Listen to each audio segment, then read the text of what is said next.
बंदी छोड़ सतगुरु रामपाल जी परमेश्वर जी की जय हो। परम पिता परमात्मा सारी सृष्टि के रचनहार कुल मालिक असंख्य ब्रह्मांडों के स्वामी जगत गुरु तीनों लोकों में प्रवेश करके सबका भरण पोषण करने वाले राजाधिराज आत्माधार नाथों के नाथ देवों के देव महादेव सर्वेश्वर महेश्वर मृत्युंजय अजरो अमर आदि अनादि सनातनी प्रभु जगत पिता जगदीश्वर श्री श्री 1008 की उपाधि के वास्तविक अधिकारी अकाल मूर्त शब्द स्वरूपी राम वासुदेव सर्वगतम ब्रह्म परम पूज्य प्रथम पूज्य परम संत परम पुरुष परम धनी परम दयालु सत्य कबीर हक्का कबीर अल्लाहु अकबर बाखबर अल्लाह ताला जगत के तारणहार जगत के मुक्तिदाता जगत के जगन्नाथ हारे के सहारे हिंदुओं के राम मुसलमानों के अल्लाह सिखों के वाहिगुरु ईसाइयों के मसीह दया के सागर दया निधि करुणा के सागर करुणा निधि स्वयंभू परिभू संकट मोचन कष्ट हरण मंगल करण दुख भंजन अविगत कबीर निर्विकार निर्विषम परमात्मा अलय अलेख सतगुरु आदि अनादि सतगुरु असली मर्यादा पुरुषोत्तम असली राम असली कृष्ण असली घनश्याम असली मुरारी राजाओं के राजा महाराजाओं के महाराजा शहंशाहों के शहंशाह सम्राटों के सम्राट भगवानों के भगवान अल्लाहों के अल्लाह प्रभुओं के प्रभु मसीहाओं के मसीह सच्चे वाहिगुरु बाबाओं के बाबा पीरों के पीर सेठों के सेठ जगत सेठ सावलसा सेठ सर्वगुण संपन्न अनंत कोटि कलाओं के स्वामी अनंत कोटि ब्रह्मांडों के नायक योगियों में महायोगी ध्यानियों में महाध्यानी सिद्धों में परम सिद्ध ज्ञानियों में तत्व ज्ञानी ब्रह्म ज्ञानी महाज्ञानी परम ज्ञानी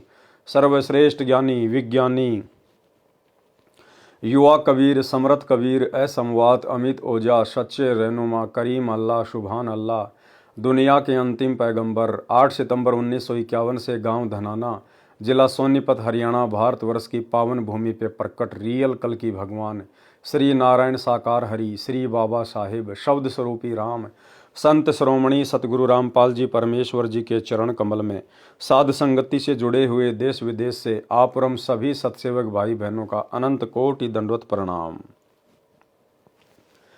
सत्साई भाई और बहनों, दया पूज्य गुरुदेव भगवान की सारी सृष्टि के रचनहार की सतगुरु रामपाल जी परमेश्वर जी की जिनके शुभ आशीर्वाद से विशेष आशीर्वाद से आपरम सभी सत्सेवक आत्माएं गुरुदेव के तत्व ज्ञान को आधार बनाकर अपनी आत्मा के कल्याणार्थ हेतु साध संगति से जुड़कर निरंतर भक्ति मार्ग पर आगे की ओर बढ़ रहे हैं।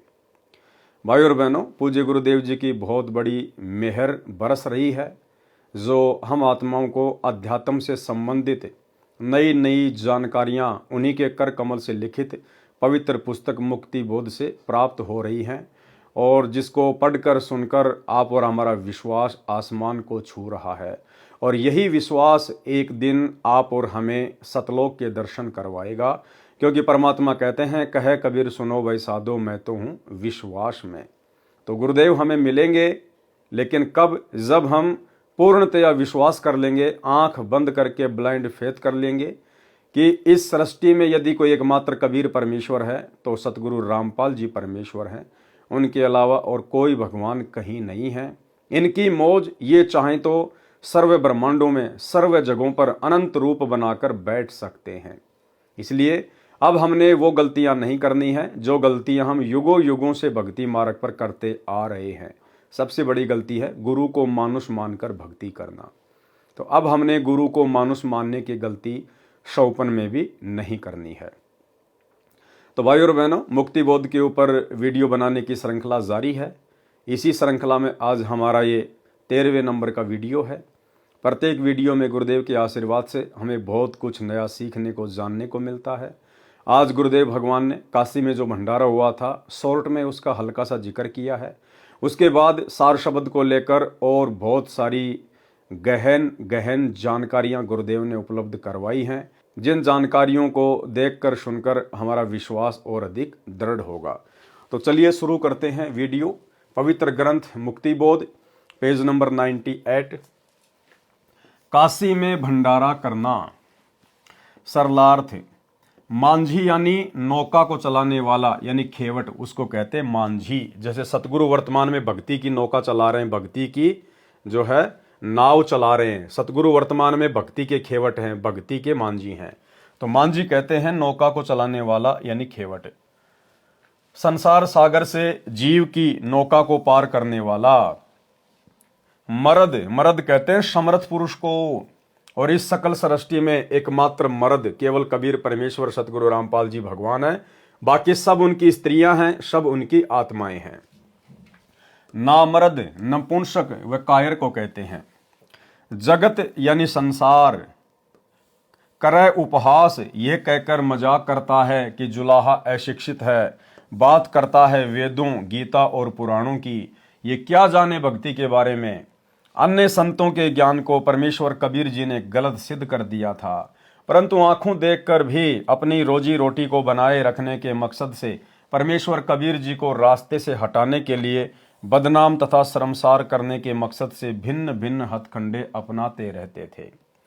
केशव यानी केशव नाम का बंजारा किस लिए बना, पढ़ें वाणी नंबर 30 के सरलार्थ में, काशी में भंडारा करना। वाणी नंबर 112 का सरलार्थ है कि परमेश्वर कबीर जी ने भक्ति और भगत तथा भगवान की महिमा बनाए रखने के लिए यह लीला की। स्वयं ही केशव बने, स्वयं भगत बने। क्या कह रहे हैं गुरुदेव भगवान कि परमेश्वर कबीर जी ने भक्ति और भगत तथा भगवान की महिमा को बनाए रखने के लिए लीला की। ठीक इसी प्रकार आप जी ने पिछली वीडियो में देखा, परमेश्वर ने पीपा और सीता की महिमा को बनाए रखने के लिए, उनके माध्यम से भक्ति को जीवित रखने के लिए दरिया में कूदने की लीला की। उसके बाद परमेश्वर जी ने संत रविदास जी के रूप में लीला की, 700 ब्राह्मणों का काशी में जनेऊ उतरवाया। बहुत सारी लीलाएं परमेश्वर ने अपने भक्तों का रूप बनाकर इस भक्ति पर दुनिया का विश्वास बनाए रखने के लिए की। स्वयं ही केशव बने, स्वयं भगत बने।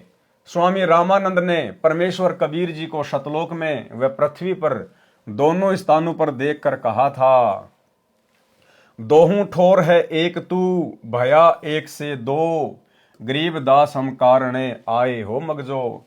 कि हे परमेश्वर, हे कबीर देव, हे पूज्य गुरुदेव, दोहूं ठोर है एक तू, हे परमात्मा सतलोक में भी एक रूप में आप ही बैठे हैं, और इस धरती पर भी हमें सतज्ञान देने के लिए सतगुरु रूप में भी आप ही हैं। क्योंकि पंडित रामानंद जी ने अपनी आंखों से सतलोक में परमात्मा को देख लिया था कि यह तो वही परमेश्वर है जो मुझे नीचे से ऊपर लेकर गया है। दोहूं ठोर है एक तू, भया एक से दो, और गरीब दास हम कारणे आए हो मगजो। कि हे परमेश्वर, आप हम जीव आत्माओं के लिए, हमें मुक्ति का ज्ञान कराने के लिए, सतलोक का ज्ञान करवाने के लिए आप स्वयं सतलोक से चलकर आए हो। तुम साहिब, तुम संत हो, तुम सतगुरु, तुम हंस, गरीब दास तेरे रूप बिन और न दूजा अंश। हे परमात्मा, आप ही एक नेक भगत की भूमिका करते हो कि एक अच्छे भगत में क्या लक्षण होने चाहिए, गुरु के प्रति कैसा भाव होना चाहिए, आम प्राणियों के प्रति कैसा आदर सत्कार वाला भाव होना चाहिए। एक सच्चे गुरु की भूमिका भी आप ही करते हो, सतज्ञान बताते हो आकर, और साहिब तो आप स्वयं हो ही, इसमें कोई दो राय नहीं। बोलत रामानंद जी, सुनो कबीर करतार, गरीब दास सब रूप में तुम ही बोलनहार। वाणी नंबर 113 से 117।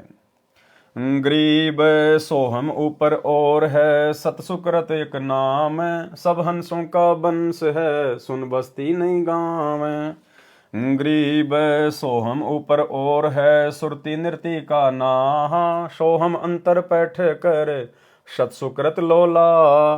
गरीब सोहम ऊपर और है, बिन मूल का फूल, ताकि गंध सुगंध है, जाकू पलक न भूल। गरीब सोहम ऊपर और है, बिन बेली का कंद, राम रसायन पीजिए अविचल अति आनंद। देखो क्या कहा जा रहा है भाई और बहनों, यहां पर सार शब्द की महिमा बताई जा रही है, सार नाम की महिमा। सोहम ऊपर और है, यानी सतनाम के ऊपर एक नाम और है, वो क्या है, बिन बेली का कंद। अब बताओ, नाम कोई बेल के थोड़ी लगता है, जो परमात्मा कहते हैं कि वो बिना बेली का कंद है। सतनाम के बाद में जो सार नाम दिया जाता है, जो सार शब्द है, वो स्वयं सतगुरु रूप होता है। यानी सतनाम की कमाई से हमारे अंदर इस बात का एहसास होना शुरू हो जाना चाहिए कि धरती पर यदि कोई वर्तमान में परमात्मा है तो मेरा गुरुदेव भगवान है। तो परमात्मा कहते हैं कि सतनाम के बाद में जो सारनाम है, जो सार शब्द है, वो क्या है? सोहम ऊपर और है, बिन बेली का कंद। बिन बेली का कंद यानी वो कबीर भगवान, वो कबीर परमात्मा जो किसी माँ से पैदा नहीं हुआ। जैसे कोई ऐसा पेड़ हो, कोई ऐसा फल हो जो बिना बेल के पैदा होता हो, इसी प्रकार से परमात्मा कह रहे हैं कि बिन बेली का कंद, यानी वो परमात्मा किसी माँ से जन्म नहीं लेता। तो यहां सार शब्द के विषय में कहा जा रहा है, सार नाम के विषय में कहा जा रहा है। गरीब सोहम ऊपर और है, बिन बेली का कंद, यानी वो जो है, जो बिन बेली का जो कंद है वो स्वयं कबीर भगवान है, सतगुरु रामपाल जी परमेश्वर है, जो किसी माँ के गर्भ से जन्म लेकर उत्पन्न नहीं हुए हैं। राम रसायन पीजिए अविचल अति आनंद, गरीब सोहम ऊपर और है, कोई एक जान भेव। यानी सतनाम के बाद में जो सारनाम है, जो सार शब्द है, यानी स्वयं जो कबीर भगवान है, उसको तो कोई एक ही जानेगा, कोई कोई जानेगा उसको। क्योंकि सतगुरु रूप में परमात्मा की पहचान करना कोई बच्चों का काम नहीं है, ये परमात्मा स्वयं ही दया बख्शता है, तभी जीव इनको पहचान पाता है। गरीब सोहम ऊपर और है, कोई एक जाने भेव, यानी कोई एक ही उसका भेद जान पाता है। गोपी गोसाई गैब धुनी जाकी कर ले सेव। आगे परमेश्वर ने इन वाणियों के सरलार्थ में बहुत अच्छे से समझाया है, ध्यान से सुनना है। जैसा कि परमेश्वर कबीर जी ने कहा है तथा संत गरीबदास जी ने बोला है, सोहम शब्द हम जग में लाए, सार शब्द हम गुप्त छिपाए। कबीर परमेश्वर ने कहा कि सोहम शब्द तो हम जग में ले आए, जो कि जाप करने का है, श्वास उश्वास का, और सार शब्द हमने गुप्त छुपाए। गुप्त क्यों छुपाए भाई? क्योंकि सार शब्द स्वयं ये कबीर भगवान है, सतगुरु रामपाल जी परमात्मा है। इसकी तो केवल पहचान करनी होती है, ये कोई सुमरण का नहीं है, ये कोई जाप करने का नहीं होता है। सोहम शब्द हम जग में लाए, सार शब्द हम गुप्त छुपाए। उसी का वर्णन इन अमृतवाणियों में है कि कुछ संत व गुरुजन परमेश्वर कबीर जी की वाणी से सोहम शब्द पढ़कर उसको अपने शिष्यों को जाप के लिए देते हैं। वे इस दिव्य मंत्र की दीक्षा देने के अधिकारी नहीं हैं, और सोहम का उपदेश यानी प्रचार करके फिर नाम देना संपूर्ण दीक्षा पद्धति नहीं है। अधूरा नाम है, मोक्ष नहीं हो सकता। सोहम नाम के ऊपर एक सत सुकृत यानी कल्याणकारक संपूर्ण मोक्ष मंत्र और है। यानी सोहम के बाद तो एक नाम और दिया जाएगा, वह सब हंसों यानी निर्मल भक्तों के वंश हैं, यानी अपना परंपरागत मंत्र है। क्या है वो मंत्र है जो मंत्र हम सतलोक में छोड़ के आ गए थे। तो सतलोक से क्या छोड़ के आए थे? अपने भगवान को छोड़ के आए थे। अरे सतलोक से अपने परमात्मा को छोड़ के आए थे, अपने गुरुदेव भगवान को छोड़ के आए थे काल के साथ में। तो वो स्वयं कबीर भगवान धरती पर सतगुरु रूप में प्रकट होता है, और फिर स्वयं ही परमात्मा अपनी जानकारी करवाता है। अच्छी नीयत वाले भगत को, मोक्ष के अधिकारी भगत को परमात्मा फिर ये आभास करवा देता है। भगत को परमात्मा सूक्ष्म दिव्य दृष्टि दे देता है, और भगत ज्ञान को आधार बना के गुरु आशीर्वाद से अपने गुरु को पहचान लेता है कि ये सामान्य गुरु नहीं है, ये मेरा पिता है, मेरी आत्मा का पति है, ये मेरा कबीर भगवान है, जिसको मैं सतलोक में भूलकर छोड़कर आ गया था। सोहम नाम के ऊपर एक सुकृत यानी कल्याणकारक संपूर्ण मोक्ष मंत्र और है, वह सब हंसों यानी निर्मल भक्तों के वंश अपना परंपरागत मंत्र है, जिसे भूल जाने के कारण मोक्ष प्राप्त नहीं कर सकते। यदि ये मंत्र प्राप्त नहीं होता है तो उसको नहीं बस्ती नहीं गांव यानी कोई ठिकाना नहीं मिलता। अगर गुरु की परमात्मा के रूप में पहचान नहीं करी भगत ने, तो भाई वो ना घर का ना घाट का धोबी का कुत्ता बन के रह जाएगा। सतगुरु से उपदेश लेने के बाद भी चाहे कोई सा भी मंत्र क्यों ना मिल गया हो, वे घर के रहते न घाट के, यानी मोक्ष प्राप्त नहीं होता। किनको? जो अपने गुरु को ही परमात्मा नहीं मानते हैं उनको। आगे देखिए, सोहम से ऊपर जो कल्याणकारक सत सुकृत नाम है, उसका सुमरण सुरति नृति से होता है, यानी ध्यान से उसका जाप करना होता है। यह पॉइंट विशेषकर उन सभी भगत भाई बहनों के लिए है जो भगत भाई बहन वर्तमान में जल्दबाजी में, देखा देखी में, भेड़ चाल में गुरुदेव भगवान के 2014 बरवाला कांड के बाद जेल जाने के बाद जिन्होंने इन सतलोक आश्रमों में जा जाके 15,000 रुपए दे दे के या 15,000 रुपए का संकल्प कर करके जिन्होंने वो सार नाम ले लिया, वो 3 नाम का मंत्र ले लिया, ये उन भगत भाई बहनों के लिए बहुत विशेष पॉइंट है। क्या कह रहे हैं परमात्मा सार नाम के बारे में? सोहम से ऊपर जो कल्याणकारक सत्सुकृत नाम है उसका स्मरण सुरती नृत्य से होता है, यानी ध्यान से उसका जाप करना होता है।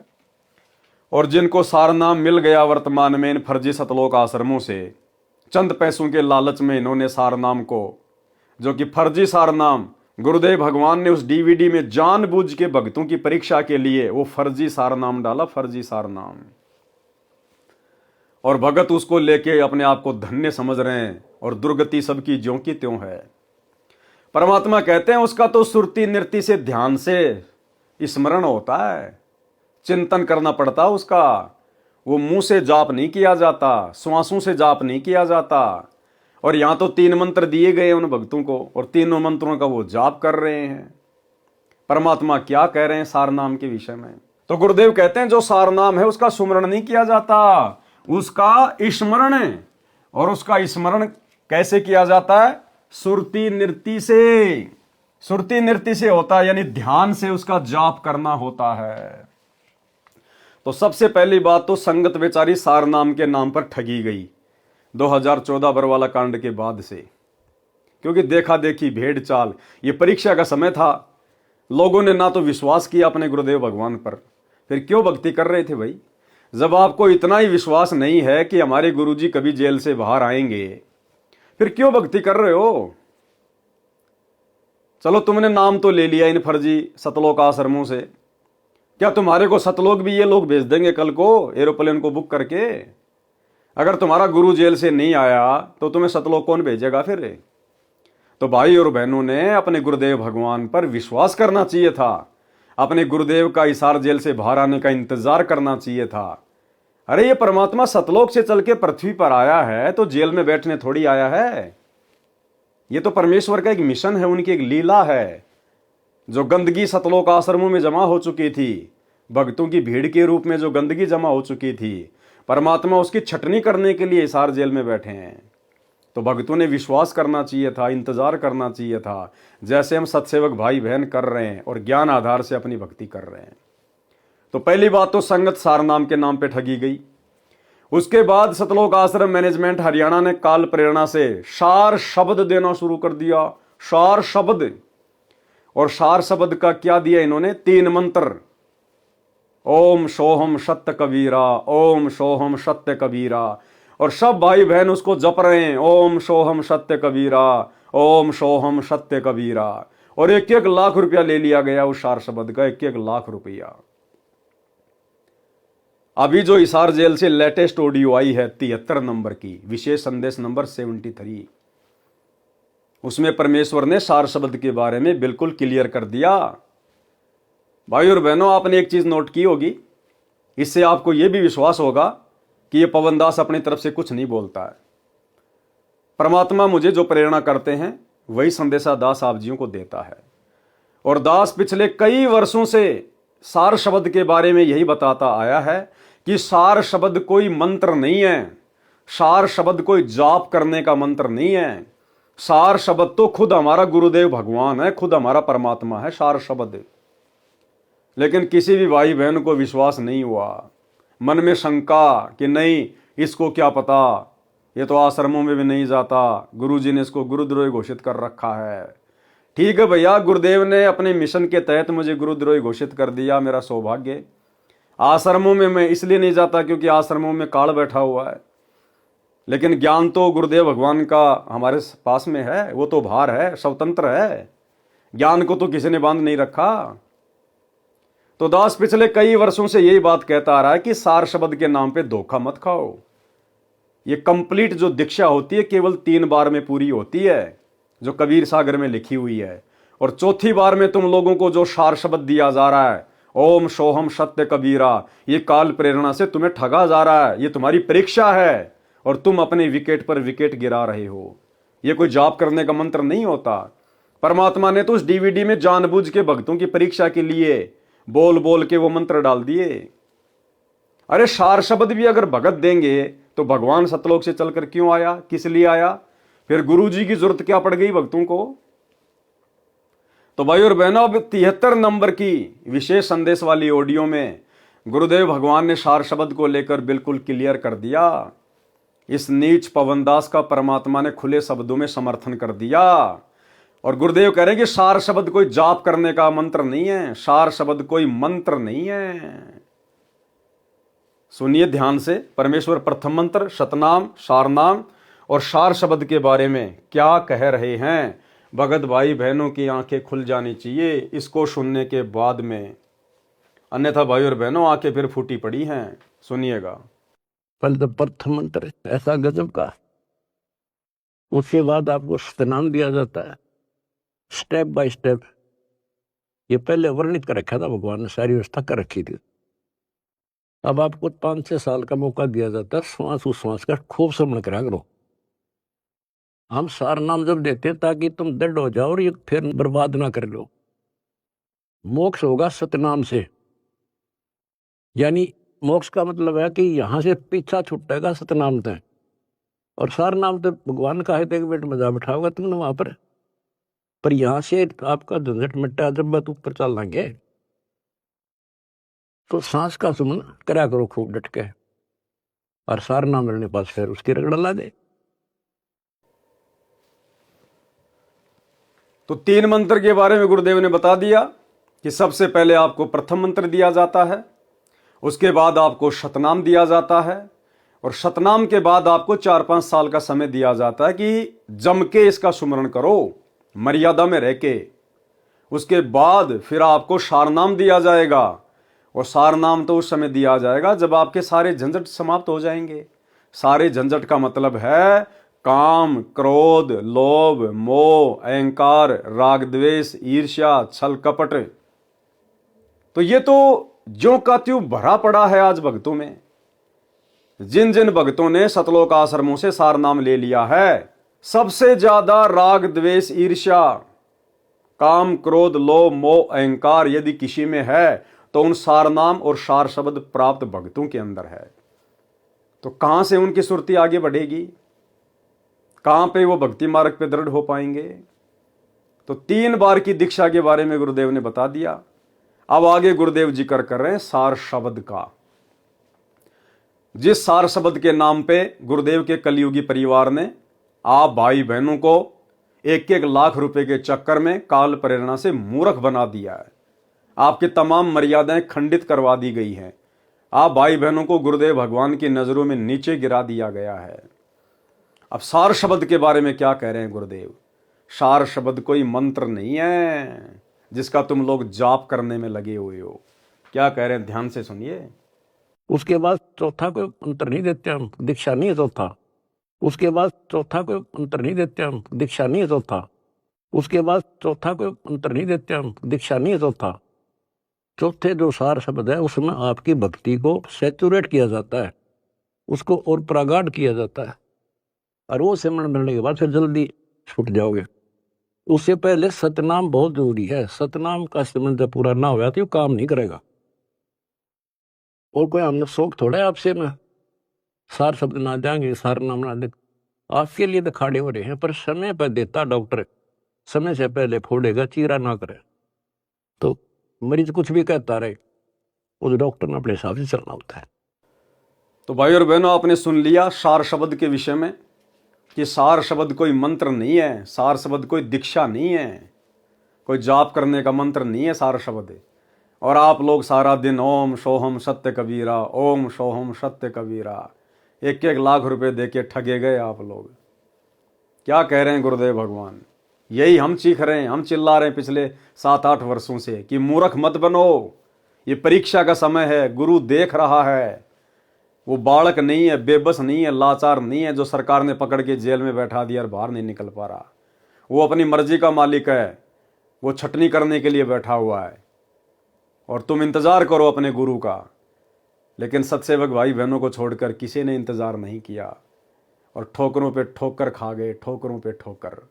तो जप लो, क्या मिलेगा उसको जपने से? कुछ नहीं मिलेगा, टट्टू भी नहीं मिलेगा, टट्टू भी। तो आगे क्या कह रहे हैं गुरुदेव भगवान? सोहम से ऊपर जो कल्याणकारक सत सुकृत नाम है, उसका स्मरण सुरति नृति से होता है। अब स्मरण हमें गुरुदेव भगवान का करना है, परमात्मा के जो गुण हैं उनका करना है। गुरुदेव भगवान ने जो हमारे विषय विकारों को मिटाया है, उसके प्रति हमने गुरु की महिमा करनी है, हमने गुरुदेव भगवान की महिमा करनी है, चिंतन करना है कि परमात्मा कैसे दया करी आपने। पल पल भगत अपने गुरु को याद रखे, उसके गुणों को याद रखे, अपने गुरु के द्वारा किए गए उपकार को याद रखे, गुरु का बारंबार जो है धन्यवाद करे। उसको कहते हैं सुरति नृति से सुमरण करना।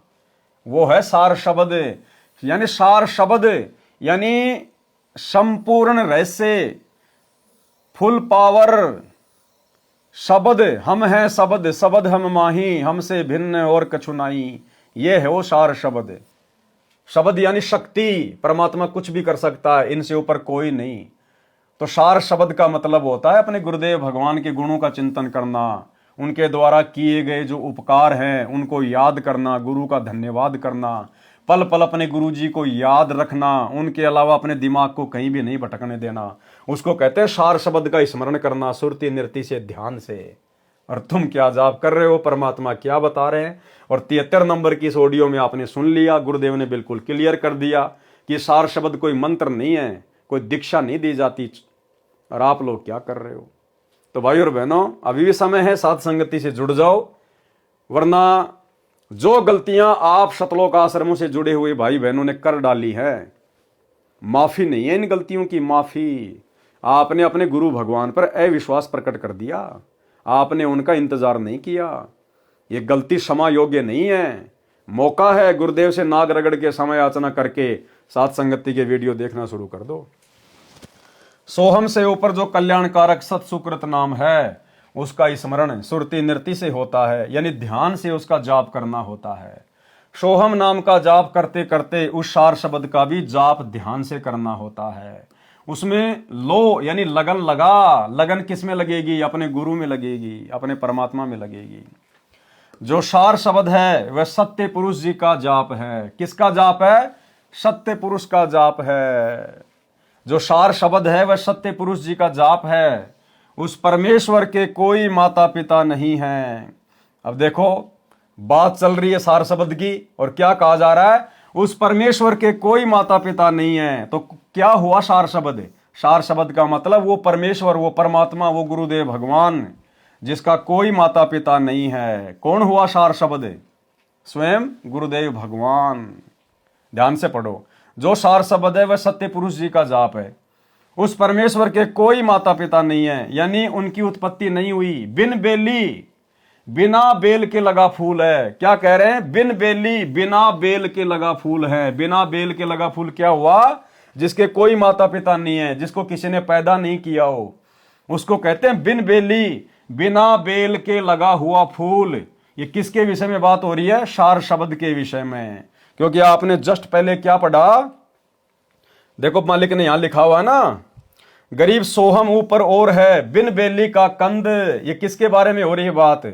सोहम ऊपर और है, यानी सतनाम के बाद में जो सार शब्द दिया जाएगा वो है बिन बेली का कंद। तो कौन है वो बिन बेली का कंद? कोई मंत्र नहीं है, स्वयं गुरुदेव भगवान है। और यहां भी वही बात हो रही है, यानी उनकी उत्पत्ति नहीं हुई। बिन बेली, बिना बेल के लगा हुआ फूल है, अर्थात स्वयंभू परमात्मा कबीर जी हैं। हो गया क्लियर? अर्थात स्वयंभू परमात्मा कबीर जी हैं। बात किसकी चल रही है? सार शब्द की। तो कौन है सार शब्द? स्वयं हमारे गुरुदेव भगवान। उसके सुमरण से अच्छा परिणाम मिलेगा, यानी सतलोक में उठ रही सुगंध आएगी। उस परमात्मा के सार शब्द को तथा उस मालिक को पलक भी ना भूलना, वही आपका उपकार करेंगे। वाणी नंबर 116 का सरलार्थ, वाणी नंबर 115 वाला ही सरलार्थ है। इसमें फूल के स्थान पर मेवा कहा है, कंद। उस परमेश्वर वाली इस सत्य भक्ति रूपी रसायन जड़ी बूटी पीजिए, यानी श्रद्धा से सुमरण कीजिए। जो अविचल सदा रहने वाला आनंद सुख यानी पूर्ण मोक्ष है वह प्राप्त होगा।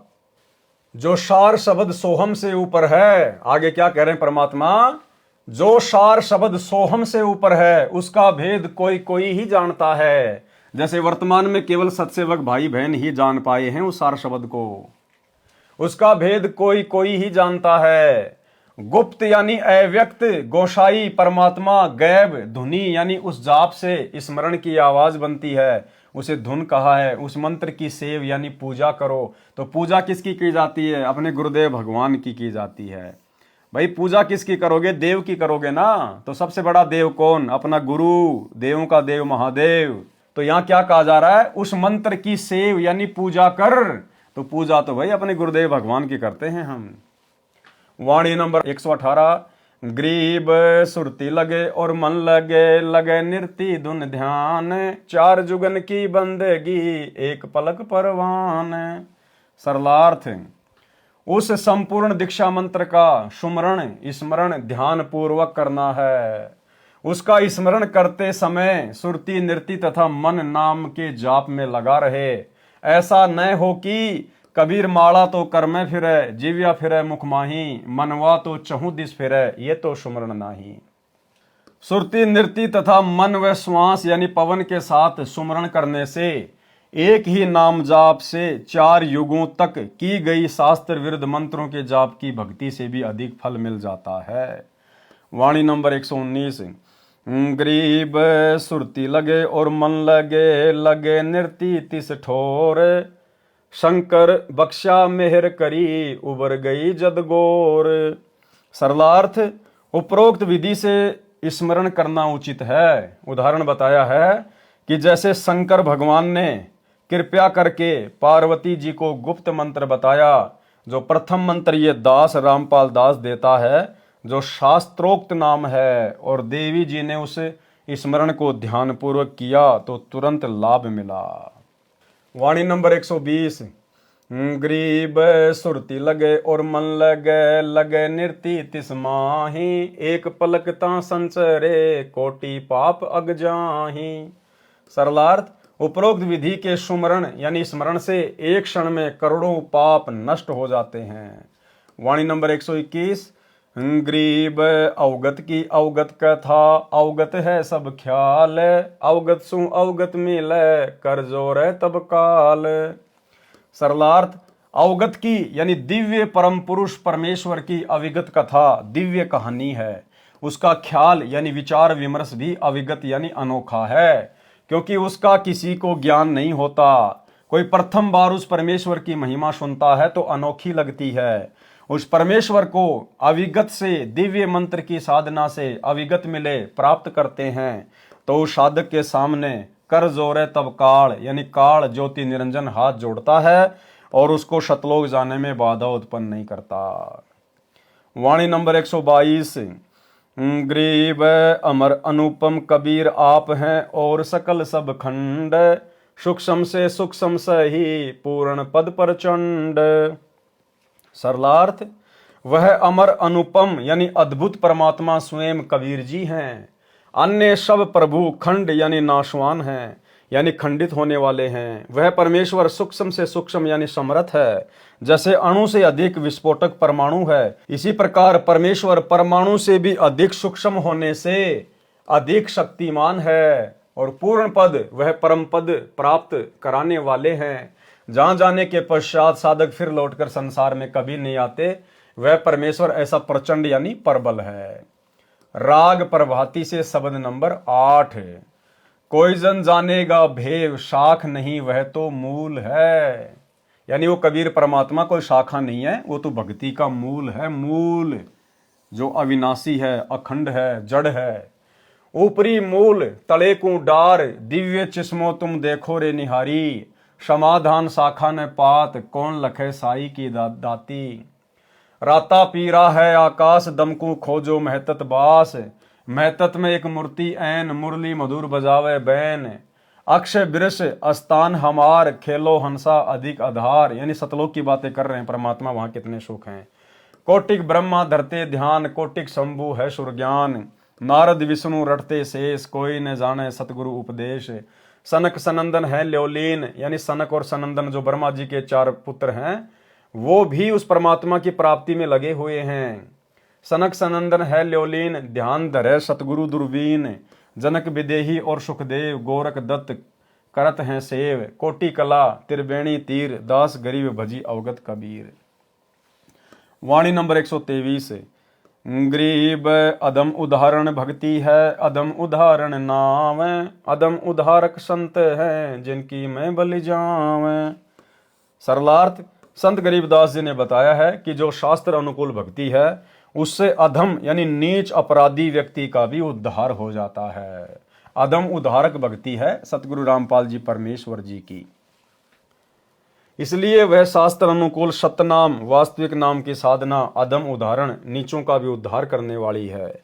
जो शास्त्र विधि अनुसार सत्य मंत्रों की भक्ति करने को कहते हैं वे संत भी अधम उद्धारक हैं, यानी पापियों का उद्धार करने वाले हैं, जिनकी मैं बलिहारी जाऊं, यानी उनका बार बार धन्यवाद करूं। किसका? सतगुरुदेव भगवान का। वाणी नंबर 124। गरीब गजगणिका और भिलैनी, सबरी प्रेम सहेत। केते पतित उधारिया, सतगुरु गावे नेत। सरलार्थ, पूर्व जन्म तथा वर्तमान जन्म में की गई भक्ति की शक्ति से परमात्मा ने अनेकों की सहायता की। जैसे गज यानी हाथी और मगरमच्छ के युद्ध में हाथी को बचाया, एक वैश्या यानी गणिका को ज्ञान समझाकर शरण में लेकर उसका उद्धार किया, सबरी यानी भिलनी का उद्धार भी पूर्व जन्म के संस्कार से हुआ। अब भाई और बहनों बताओ, भिलनी का जो कि त्रेता युग में थी, अब भिलनी की कथा तो श्री रामचंद्र जी के साथ में जुड़ी हुई है। यहां परमेश्वर ने अपने ग्रंथ में जिक्र किया है कि परमात्मा के साथ में जुड़ी हुई है। इसका मतलब त्रेता युग में श्री रामचंद्र जी के रूप में जिसने भिलनी के झूठे बेर खाए थे वो दशरथ पुत्र श्री रामचंद्र जी नहीं थे, वो तो राजा थे भाई। उनमें तो अहंकार होता है, मान बढ़ाई होती है, वो किसी की जूठन खाने वालों में से नहीं थे। वो रामचंद्र जी का रूप बनाकर उस समय अपनी भगत के लिए, अपनी आत्मा के लिए यही कबीर परमात्मा सतगुरु रामपाल जी भगवान गए थे। सबरी यानी भिलनी का उद्धार भी पूर्व जन्म के संस्कार से हुआ। ऐसे ऐसे कितने पतित यानी पापियों का उद्धार किया। सतगुरु जी बताते हैं कि नेति यानी न इति, कोई अंत नहीं, इतने पापियों को पार किया। तो जो भक्ति करेगा वह किसी न किसी जन्म में पार हो जाएगा। अब देखो, सारे खेल भाई और बहनों ये परमात्मा ही खेलता है। आज से पहले हम जितने भी देवी देवताओं की, ब्रह्मा विष्णु महेश की, राम और श्री कृष्ण जी की जो कथाएं सुन रहे हैं, उन्होंने उसका उद्धार कर दिया, उसका उद्धार कर दिया। ये केवल मार पीट सकते हैं, ये केवल संहार कर सकते हैं, ये अपने कर्म खराब करके यहां से जा सकते हैं। ये किसी का उद्धार नहीं कर सकते, क्योंकि इनका खुद का उद्धार नहीं है। इनके खुद के पास में अदम उद्धारक भक्ति नहीं है। ये दूसरों का उद्धार कहां से कर देंगे? तो इनके रूप में जितनी भी अद्भुत लीलाएं की, अपनी आत्माओं को पार करने की, भक्ति पर लगाने की, स्वयं कबीर परमेश्वर जी ने ही की। एक शब्द है गुरुदेव भगवान का, संतों की महिमा अपरंपार, पूर्ण ब्रह्म मिले करतार। इस शब्द में उन सभी महान महान आत्माओं का जिक्र है, बड़े बड़े परम भक्तों का जिक्र है। इससे हमें भली भांति समझ में आ जाएगा कि भले कोई श्री कृष्ण जी की भक्ति करता था, भले कोई श्री रामचंद्र जी की भक्ति करता था, भले कोई ब्रह्मा विष्णु महेश को पूजता था, आज जिन जिन भक्तों के, भक्तमतियों के नाम हैं, उन सबको उनके इष्ट रूप में, जिसको भी वो अपना पूज्य देव मानते थे, राम कृष्ण ब्रह्मा विष्णु महेश, उन देवी देवताओं के रूप में इसी कबीर परमेश्वर सतगुरु रामपाल जी भगवान ने ही जाकर उनकी मदद की, उनकी महिमा बनाई और उनको भक्ति के योग्य बनाया, मोक्ष के योग्य बनाया। इस शब्द से हमें सब समझ में आएगा। संतों की महिमा अपरंपार, पूर्ण ब्रह्म मिले करतार। संतों की महिमा अपरंपार, पूर्ण ब्रह्म मिले करतार। संतों की महिमा अपरंपार, पूर्ण ब्रह्म मिले करतार। यानी जिन भी आत्माओं को भक्ति के लिए जो मिला है वो पूर्ण ब्रह्म करतार मिला है। कबीर भगवान सतगुरु रामपाल जी ही उन आत्माओं को मिले हैं। आज मारे आए संत सुजान, तन मन धन वारू वारूंगी प्राण, आज मारे आए संत सुजान, तन मन धन वारूंगी प्राण। आज हमारे आए संत सुजान, आज स्वयं वो कबीर परमात्मा संत रूप धारण करके, सतगुरु रूप धारण करके पृथ्वी पर आ चुके हैं, हमारे घर में प्रकट हो चुके हैं, क्योंकि हमने घर में उनका दरबार लगा दिया। अब मैं उनके ऊपर अपना तन मन धन सब कुछ वार दूंगा, न्योछावर कर दूंगी। चरण कमल रज डारो शीस, मानो आप मिले जगदीश। चरण कमल रज डारो शीस, मानो आप मिले जगदीश।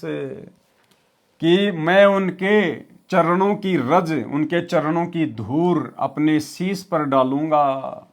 मेरे लिए तो परमात्मा ही आ गए, मानो आप मिले जगदीश। स्वयं कबीर भगवान ही उतरकर धरती पर सतगुरु रूप में आ गए। संतों की महिमा कही न जाए, 68 तीर्थ चरणों पाए। संतों की महिमा कही न जाए, 68 तीर्थ चरणों पाए। कि ऐसे महान संतों की हम क्या महिमा करें, कैसे उनका गुणगान करें। 68 तीर्थों का फल घर बैठे बैठे उनके चरणों में प्राप्त हो गया, उनकी भक्ति में प्राप्त हो गया। संतों की महिमा अपरम पार, पूर्ण ब्रह्म मिले करतार। संतों की महिमा अगम अगाध, संतों की महिमा बहुत आगे की है, समुद्र जैसी अथाह है, गहरी है, कोई उनका वारन पार नहीं है।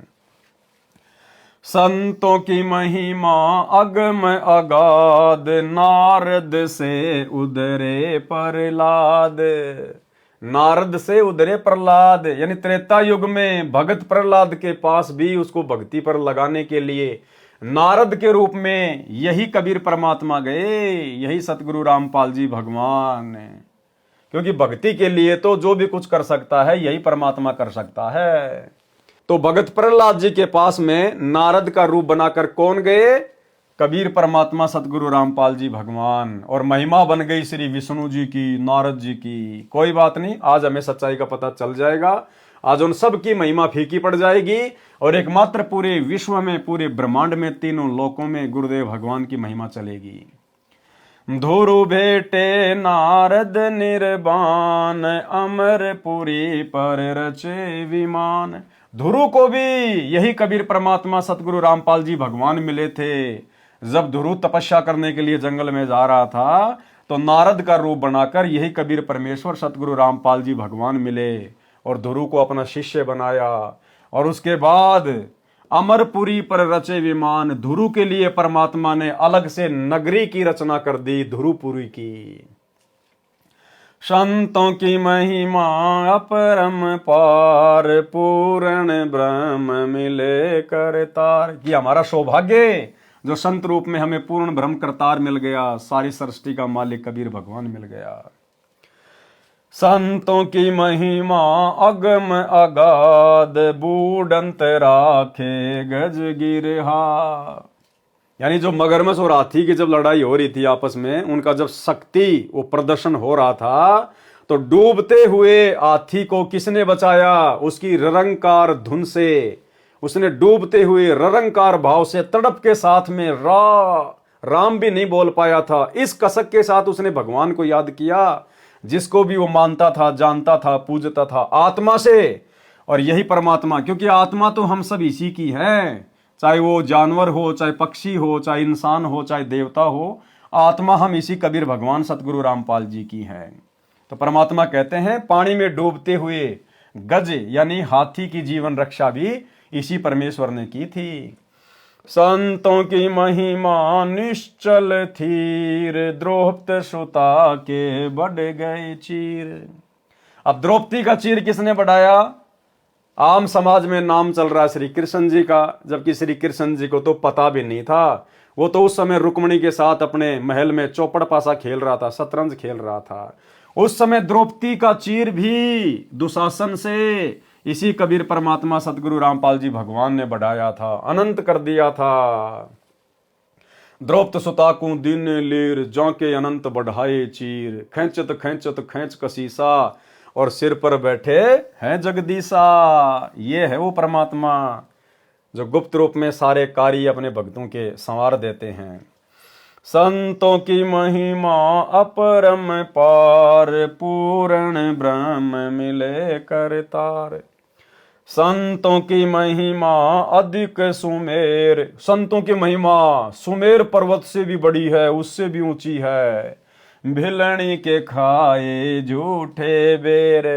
अब बताओ भिलनी के झूठे बेर किसने खाए? क्योंकि यहां पर तो संत की महिमा चल रही है। अब श्री रामचंद्र जी कोई संत थोड़ी थे, वो तो राजा के बेटे थे, उन्होंने कोई सत्संग थोड़े किए थे, वो कोई सतगुरु थोड़ी थे, कोई वो तत्वदर्शी थोड़ी थे, वो किसी को नाम दीक्षा थोड़ी दिया करते थे। अगर श्री रामचंद्र जी संत थे और वो नाम दीक्षा दिया करते थे, क्योंकि संत तो नाम दीक्षा भी देंगे, तो दो चार उनके कोई चेले तो बता दो जिनको उन्होंने नाम दीक्षा दी हो। तो यहां पर संतों की महिमा गाई जा रही है। और संत भाई और बहनों, पूरी सृष्टि में एक ही है, कबीर भगवान सतगुरु रामपाल जी। तो भिलनी के झूठे बेर ये किसने खाए? पूज्य गुरुदेव ने, कबीर भगवान ने, श्री रामचंद्र जी का रूप बनाकर, क्योंकि महिमा यहां परमात्मा की चल रही है। संतों की महिमा अधिक सुमेर, भिलनी के खाए झूठे बेर। संतों की महिमा निश्चल अंक, वाल्मीक का बाजा शंख। अब द्वापर युग में जो पांडव अपना स्वमेघ यज्ञ कर रहे थे और उसमें जो शंख बजाया था वो किसने बजाया था? वाल्मीकि रूप में, सुपथ सुदर्शन रूप में। किसने? कबीर भगवान सतगुरु रामपाल जी ने। क्योंकि परमेश्वर ने अपने भगत की महिमा बनाए रखने के लिए और भक्ति पर लोगों को जीवित रखने के लिए अपने भगत सुपथ सुदर्शन का रूप बनाकर और श्री कृष्ण और पांचों पांडवों के साथ में गए और उनका पंचायन शंख बजाया। संतों की महिमा निश्चल अंक, वाल्मीकि का बाजा शंख। संतों की महिमा अपरम पार, पूर्ण ब्रह्म मिले करतार। संतों की महिमा अमन अमान, देखो गणिका चढ़ी विमान। गणिका 650 साल पहले काशी में गणिका बहन, जिसने सत्संग सुना, जिसको ज्ञान हो गया, अपने पाप कर्मों से, अपनी वेश्यावर्ती वाले धंधे से आत्मग्लानि हो गई, सतगुरु की शरण में आ गई। तो अंत समय में उस गणिका को विमान में बैठा कर स्वर्ग में किसने भेजा? कबीर परमात्मा सतगुरु रामपाल जी भगवान ने। चमरा जुल्हा तर गए और छिपा नाई रे, गणिका चढ़ी विमान में सुरगापुर धाई रे। परमात्मा ने उसको बारंबार मां के गर्भ में नरक में नहीं आने दिया। परमेश्वर ने उस आत्मा को डायरेक्ट स्वर्ग में भेज दिया इस कलयुग की पिछली पीढ़ी तक। अब परमेश्वर उसको जन्म देंगे या दे दिया होगा। आप और हम निकम्मे थे जो बार बार मां के गर्भ से आ रहे हैं।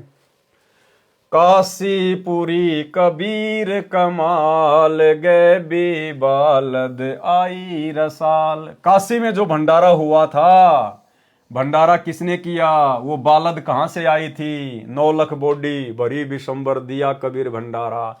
उस भंडारे को किसने सफल किया था? कबीर परमात्मा सतगुरु रामपाल जी भगवान ने। क्योंकि संतों की महिमा चल रही है। संतों की महिमा अपरम पार, पूर्ण ब्रह्म मिले करतार। कि संतों की महिमा क्या कहें, अपरंपार है, समुद्र जैसी अगाध अथाह है। आज हमें स्वयं वो भगवान मिल गया, वो संत मिल गया, पूर्ण संत मिल गया सतगुरु रूप में। दिया भंडारा जन रैदास, कनक जनेऊ पद प्रकाश। अब देखो, कल बात चल रही थी, कल के वीडियो में यही तो रविदास जी वाला मैटर था कि रविदास जी ने 700 ब्राह्मणों का रूप बनाया, 700 ब्राह्मणों का जनेऊ उतरवाया। तो यही तो हम कह रहे थे कि वो रविदास जी करने वाले नहीं थे, रविदास जी के रूप में वो लीला परमात्मा ने की थी। तो आ गई यहाँ बात है कि दिया भंडारा जन रैदास, उस रानी ने रविदास जी को भंडारे में बुलाया और कणक जनेऊ यानी सोने का जनेऊ दिखाया, पद प्रकाश, उन ब्राह्मणों को अपने शरीर में सोने का जनेऊ दिखाया। किसने? महिमा किसकी चल रही है? परम संत की। संतों की महिमा कई न जाए, पीपा कूद पड़े दरियाए। अब देख लो आगे, यहां पे हो गया क्लियर। सीता और पीपा उस दरिया में नहीं कूदे थे द्वारिका देखने के लिए। सीता और पीपा का रूप बना के उस दरिया में कौन कूदा? अपने भक्तों की महिमा बनाने के लिए कबीर परमात्मा, सतगुरु रामपाल जी भगवान। क्योंकि संतों की महिमा चल रही है, यहां पर किसी भगत की महिमा नहीं चल रही है। संतों की महिमा कई न जाए, पीपा कूद पड़े दरियाए। तो दरिया में कूदने वाला पीपा और सीता नहीं थे, इसी भगवान ने पीपा और सीता का रूप बनाया। दास गरीब संतन को सेव, 84 मिट गई सुख देव। कि भाई अगर अपने 84 लाख योनियों का कष्ट मिटाना चाहते हो तो गरीबदास जी कहते हैं किसी पूर्ण संत की तलाश कर लो और उसकी सेवा करो। और भाई ये पूर्ण संत ये किसी के सर्च करने से नहीं मिलता, ये तलाशने से नहीं मिलता। जिसके ऊपर इसकी दया होती है, मेहर होती है, ये उसको स्वयं तलाश लेता है और अपनी शरण में ले लेता है। संतों की महिमा अपरम पार, पूर्ण ब्रह्म मिले करतार। अब आगे बढ़ते हैं अपने उसी मैटर पे। वाणी नंबर 125। गरीब राम रसायन पीजिए, यो ओसर यो दावे, फिर पीछे पछतावेगा, चला चली हो जावे। सरलार्थ, हे भगत, राम रसायन यानी शुभ नाम रूपी औषधि का सेवन कर, जिससे तेरी आत्मा की कीमत बने। रसायन क्या होता है? पूर्व समय में एक साधु ने जड़ी बूटियों का शोध करके रसायन यानी केमिकल तैयार किया। उसको लोहे पर डालने से लोहा सोना बन जाता था। संत गरीबदास जी ने कहा है कि राम नाम वाली रसायन यानी जो मंत्र हमें गुरुदेव भगवान देते हैं वो राम रसायन है। संत गरीबदास जी ने कहा है कि राम नाम वाली रसायन को पी ले, यानी तेरी आत्मा को पापों के कारण लोहा हो चुकी है। तेरी आत्मा जो पापों के कारण लोहा हो चुकी है वह सोना यानी शुद्ध आत्मा बनकर भक्ति धन का संग्रह करके सतलोक चली जाएगी। ये मानव जन्म का अवसर मिला है, यह एक दाव लगा है। अन्यथा जब शरीर छूट जाएगा और कुल के व्यक्ति कहेंगे कि उठाओ चलो शमशान घाट ले चलो, कहते हैं कि फिर बाद में पश्चाताप करेगा, न परिवार साथ चलेगा न धन साथ चलेगा। इसलिए सच्चे नाम रूपी रसायन का सेवन कर, यानी सत्य साधना कर, सुमरण कर। वाणी नंबर 126। गरीब राम रसायन पीजिए, चोखा फूल चुआई, सुन सरोवर हंस मन पिया प्रेम अघाई। सरलार्थ, राम नाम वाली बूटी यानी औषधि जो आत्मा को बहुमूल्य बनाती है उसको पी यानी भक्ति कर। इतनी भक्ति कर कि चोखा फूल चुआई यानी भक्ति रूपी फूल को खिला, अर्थात अधिक से अधिक भक्ति करके महिमा बना। जिन साधकों ने राम नाम की रसायन अगाई यानी छिक छिक कर पिया है, यानी अधिक से अधिक भक्ति की है, सुन सरोवर में अर्थात ऊपर आकाश में बने सतलोक रूपी सरोवर में मन रूपी हंस आनंद से उसमें मोक्ष रूपी मोती सेवन करता है, सुखी रहता है, यानी आत्मा का मोक्ष हो जाएगा। वाणी नंबर 127। गरीब कहता दास गरीब है, बांदी जाम गुलाम, तुम हो तैसी कीजिए भक्ति हिरंबर नाम। सरलार्थ, संत गरीबदास जी ने कहा है कि मैं बांदी जाम गुलाम यानी अति अधीन व नम्र भाव से कह रहा हूं। जैसे गुलाम अपने मालिक से कहता है, ऐसे तुम मालिक के बच्चे हो, उसी भाव से तुमको कह रहा हूं कि भक्ति करो, अपना कल्याण कराओ। ये मानव जन्म बार बार नहीं मिलता, तुमसे जितनी भक्ति हो सके उतनी अवश्य करियो। भक्ति रूपी हिरंबर यानी सोना नाम सत्य मंत्र से ही बनता है, यानी मोक्ष प्राप्ति के सच्चे नामों की भक्ति करके अपना जीवन स्वर्ण की तरह चमकाओ, उसकी कीमत बनाओ, अपना कल्याण कराओ। स्वामी रामदेवानंद गुरु महाराज जी की असीम कृपा से सुमरण के अंक का सरलार्थ संपूर्ण हुआ। सत साहेब यानी यह गुरुदेव भगवान अपने गुरु को महत्व दे रहे हैं, क्योंकि ये जो भक्ति है ये गुरु को सबसे आगे रखकर ही सफल होगी। इसलिए पूज्य गुरुदेव आप और हमें शिक्षा दे रहे हैं, अन्यथा ये तो स्वयं गुरुओं के गुरु हैं, जगत गुरु हैं, इनका कोई गुरु नहीं है। ये स्वामी राम देवानंद जी तो केवल मुंह बोले गुरु हैं, दिखावे के गुरु। असली गुरु तो स्वयं जगत गुरु सतगुरु रामपाल जी भगवान हैं। आप और हमें शिक्षा दे रहे हैं कि जिस प्रकार मैं आपको सिखा रहा हूं एक भगत की भूमिका में कि गुरु को सबसे आगे रख कर चलना चाहिए, गुरु को राखिए शीश पर, चलिए आज्ञा माही, कहे कबीर उस भगत को, तीन लोक भय नाही। तो हमने भी अपने गुरुदेव को ही सर्वप्रथम आगे रख के चलना है। अथ विरह चेतावनी के अंक का सरलार्थ। सारांश, संत गरीबदास जी ने मानव शरीर प्राप्त प्राणियों को काल ब्रह्म के लोक की भूल भुलैया बताई है तथा मानव जन्म की सार्थकता किस कार्य में है यह भी बताया है। वाणी नंबर 12 में कहा है कि दृष्टि पड़े सो फना है, धर अंबर कैलाश, कर्तरमबाजी झूठ है, सुरति समोह श्वास। दृष्टि पड़े सो फना है, फना यानी नाशवान। जहां तक हमारी दृष्टि जाती है, जहां तक हम लोग कल्पना कर सकते हैं, ये 21 ब्रह्मांड, अक्षर पुरुष के साथ संग ब्रह्मांड, ब्रह्मा विष्णु महेश, 33 करोड़ देवी देवता, ये पृथ्वी आकाश सब फना है। एक दिन इनका नाश होगा, विनाश होगा, ये खंड होंगे। सुरति समोह श्वास, इसलिए अमर पद प्राप्त करने के लिए, अविनाशी शरीर प्राप्त करने के लिए अपना जो सुरति है वो परमात्मा के सुमरण में लगाओ, श्वास में लगाओ, सतनाम के जाप को डट के करो, ये कहना चाह रहे हैं परमात्मा।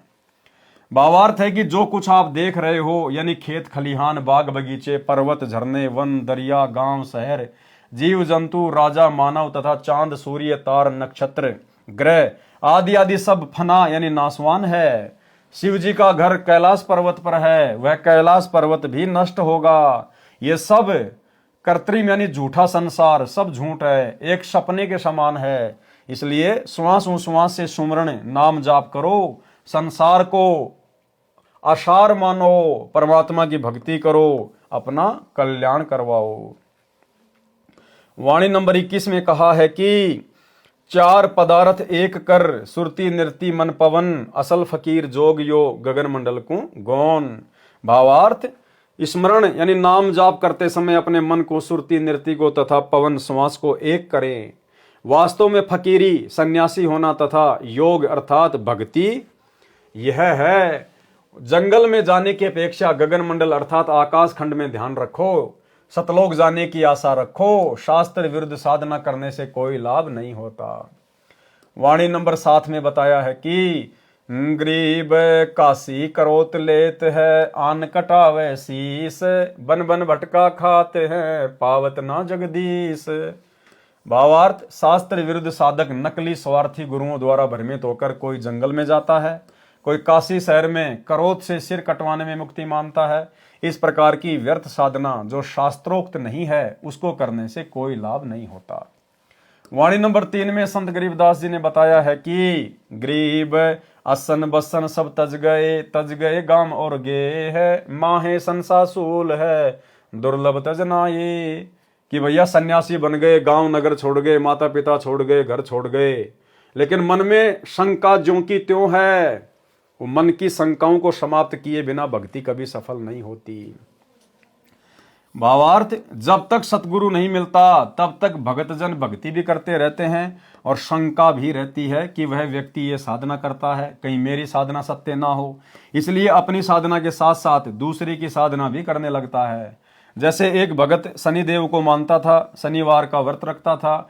दूसरे ने बताया कि मैं मंगलवार का व्रत करता हूँ और बाबा हनुमान की भक्ति करता हूँ, सालासर धाम राजस्थान में 1 साल में अवश्य जाता हूँ, मेरे को बहुत लाभ हो रहा है। उस शनिवार के पुजारी ने मंगलवार का व्रत भी प्रारंभ कर दिया और साल में 1 बार सालासर भी जाने लगा। ये संसासूल यानी शंका रूपी कांटा मन में तब तक खटकता रहता है जब तक तत्वदर्शी सतगुरु नहीं मिलता।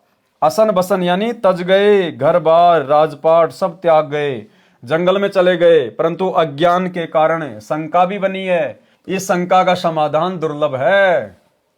यदि कोई तत्वज्ञानी संत उनको समझाने की चेष्टा करता है तो वे शास्त्र विरुद्ध साधना त्यागते नहीं। इसलिए कहा है कि उसको त्यागना दुर्लभ है, उसके त्यागे बिना भक्ति की उपलब्धि नहीं होती। और ये भी आप और हमारा सौभाग्य भाई और बहनों, हम भी उसी शास्त्र विरुद्ध साधना में लगे हुए थे जब तक गुरुदेव भगवान नहीं मिले थे। लेकिन आप और हम अति शीघ्र शास्त्र विरुद्ध साधना को छोड़कर गुरुदेव के चरणों में लग गए, ये भी आप और हमारा परम सौभाग्य। अन्यथा आत्माओं से शास्त्र विरुद्ध साधना को छुड़वाना भी बहुत जटिल कार्य है। वाणी नंबर 8 में कहा है कि गरीब संसा तो संसार है, तन पर धारे भेख, मरकब हो है कुम्हार के, सन्यासी और शेख। भावार्थ, भक्ति मार्ग किसका सही है और किसका गलत है, ये शंका पूरे संसार में है। और भगत जन अपने अपने पंथों की पहचान बनाए रखने के लिए शरीर के ऊपर भिन्न भिन्न पोशाक पहनते हैं, या कान चिराकर, जटा सिर पर बाल बढ़ाकर अपने अपने पंथों की पहचान बनाकर साधना करते हैं। तत्व ज्ञान के अभाव से शास्त्र के विपरीत साधना करके हिंदू धर्म के सन्यासी तथा मुसलमान धर्म के शेख कुम्हार के घर गधे बनेंगे, यानी मोक्ष तो होगा नहीं, पशु शरीर मिलेगा।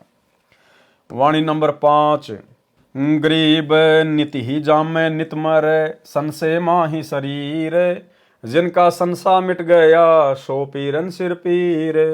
भावार्थ, जब तक शंका का समाधान नहीं होता तो जीव कभी कोई साधना करता है, कभी कोई। जन्म मरण नित्य यानी सदा बना रहता है। जिनको पूर्ण गुरु मिल गया उनकी शंका समाप्त हो गई, वे पीरन के पीर यानी गुरुओं के गुरु हैं, यानी वे ज्ञानी हैं। संसार में भगत यह विचार करके रहे और भक्ति करे।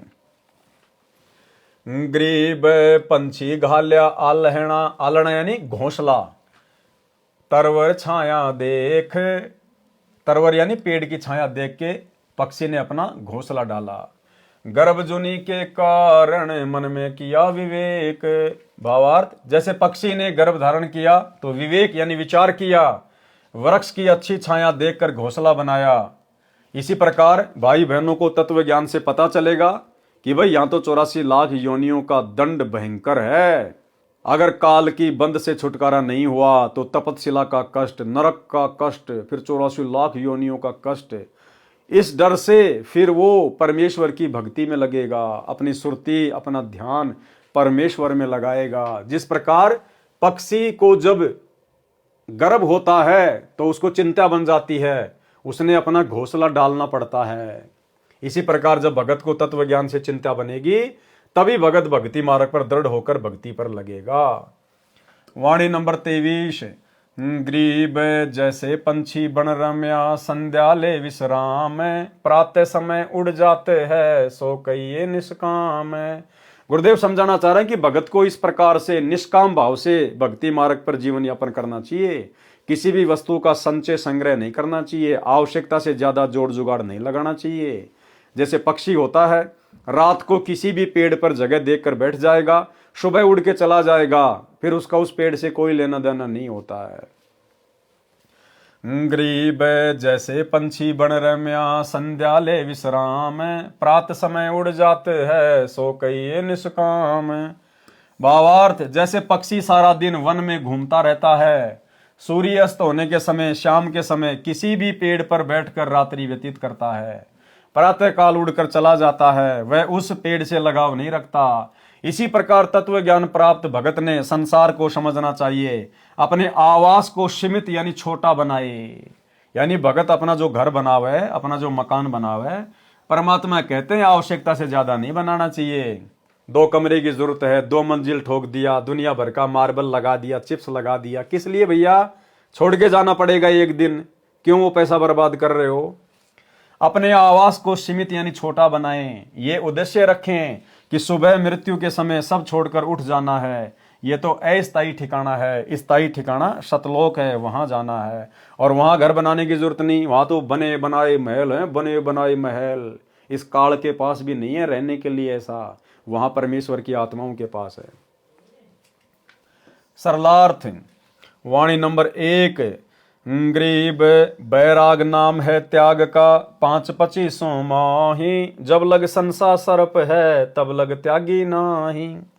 भावार्थ, 5 तत्व तथा प्रत्येक 5-5 प्रकृति हैं, यानी 5 तत्व हैं और कुल मिला के उनकी जो प्रकृति है वो कितनी है? 25 है। जो कुल 25 हैं जिनसे शरीर बना है तथा जीव प्रभावित रहता है। यानी इस शरीर में रहते सहते वैराग्य करना है, वैराग त्याग का दूसरा नाम है। जिन भक्तों को तत्व ज्ञान हो जाता है तो उनको वैराग्य हो जाता है।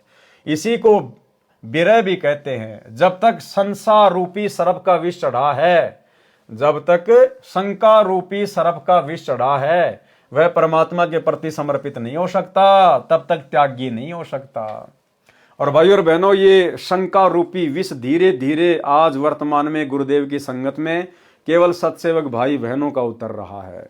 आज हमें एक परमात्मा की पहचान हो गई, जबकि हमारे गुरु भाई बहन जो सतलोक आश्रमों से जुड़े हुए हैं, उनको अभी तक ये नहीं पता कि कबीर भगवान कौन है, कहाँ है, क्या कर रहा है। वे तो केवल एक कागज की दाढ़ी मूछ वाली उस नकली फोटो को कबीर भगवान मान रहे हैं।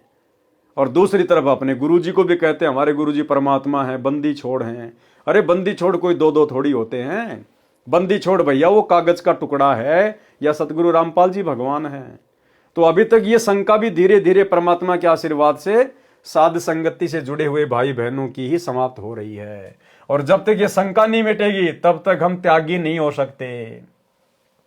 भावार्थ है कि यदि घर त्याग कर वन में चले गए और भक्ति विधि सन से रहित नहीं है तो भक्ति व्यर्थ है, तथा घर को कलेश झंझट समझकर वन गए तो सत्य साधना के अभाव में पांचों प्रकृतियों का प्रभाव प्राणी के कलेश का कारण बना रहेगा। इसलिए सत्य भक्ति मिलने पर घर में रहकर विकार त्याग कर मन से भक्ति कर। क्या त्याग कर?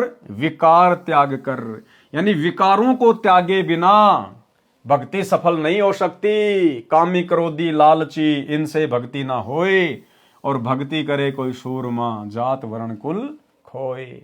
और निर्वाह के लिए कर्म भी कर। वाणी नंबर 2, गरीब बैराग नाम है त्याग का, 5-25 संग, ऊपर की कंचली तजी अंतर विषय भुवंग। सरलार्थ, शरीर की 25 प्रकृति अपना प्रभाव शरीर 5 तत्व के पुतले पर जमाए रखती हैं। माता पिता का स्वभाव भी शरीर में प्रभाव दिखाता है, क्योंकि उन्हीं के बीज से अपना शरीर बना है। अच्छे स्वभाव के माता पिता से शरीर बना है तो भक्ति में सहयोगी होता है। यदि शराबी, कबाबी, चोर, रिश्वतखोर, डाकू से शरीर मिला है, जन्म हुआ है, तो उसका प्रभाव भक्ति में बाधा करता है। लेकिन यदि हम गुरुदेव के तत्व ज्ञान को आधार बनाकर संघर्ष करेंगे, चिंतन मनन करेंगे, तो उस प्रभाव को समाप्त किया जा सकता है।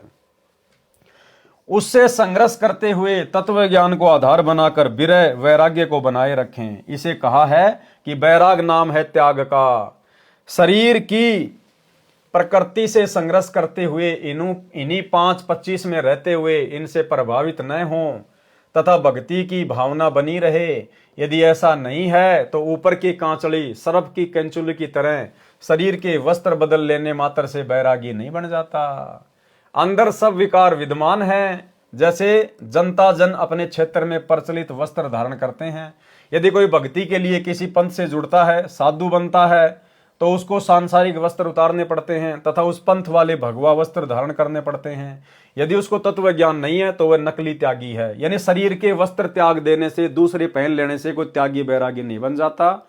शरीर के अंदर जो 5 विकार हैं और जो 25 उनकी जो प्रकृति हैं, उनसे संघर्ष करना, उनसे लड़ना, उनके ऊपर जो है वो काबू करना, वो है असल में वैराग्य प्राप्त करना, असली त्यागी। यदि उसको तत्व ज्ञान नहीं है तो वह नकली त्यागी है। उसमें विकार यानी काम, क्रोध, अहंकार, लोभ, मोह यथावत बने रहते हैं। उसके विषय में कहा है कि ऊपर की कांचड़ी तज वस्त्र बदल कर बाबा बन गया, अंदर विषय विकार रूपी भुजंग यानी सांप यथावत है, वह त्याग नहीं है। वाणी नंबर 3, गरीब असन बसन तज गए गाम और गे है, माहे संसासूल है दुर्लभ तजना। ये कि भैया तुमने राजपाट को त्याग दिया, माता पिता को त्याग दिया, घर परिवार को त्याग दिया, और तुम्हारे अंदर वो शंका रूपी कांटा ज्यों का त्यों चुभ रहा है। किसी की और भक्ति देखते हो, अरे यार कहीं उसकी भक्ति अच्छी ना हो, अरे कहीं उस पंथ में अच्छी भक्ति ना हो। तो कहते हैं जब तक तत्व ज्ञान नहीं है, इंसान ना तो कभी त्यागी और बैरागी बन सकता है, ना कभी वो संशय मुक्त हो सकता है।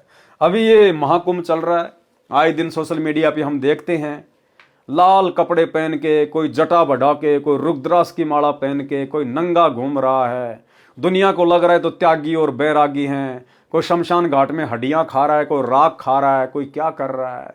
एक कह रहा है मैं तो टट्टी भी खा जाता हूं। एक अघोरी बाबा था, वो कह रहा है मैं तो टट्टी भी खा जाता हूं।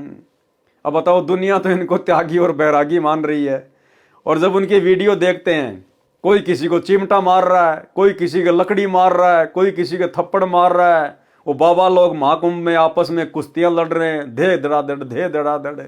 तो परमात्मा की प्रत्येक वाणी भाई और बहनों बिल्कुल अखंड है।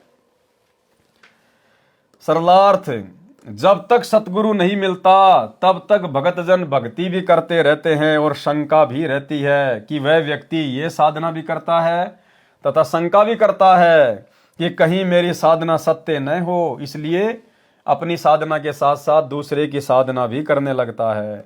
जैसे एक साधक शनिदेव को मानता था, शनिवार का व्रत रखता था, दूसरे ने बताया कि मैं मंगलवार का व्रत करता हूँ और बाबा हनुमान जी की भक्ति करता हूँ, सालासर धाम राजस्थान में 1 साल में अवश्य जाता हूँ, मेरे को बहुत लाभ हो रहा है। उस शनिवार के पुजारी ने मंगलवार का व्रत भी शुरू कर दिया और वर्ष में सालासर भी जाने लगा।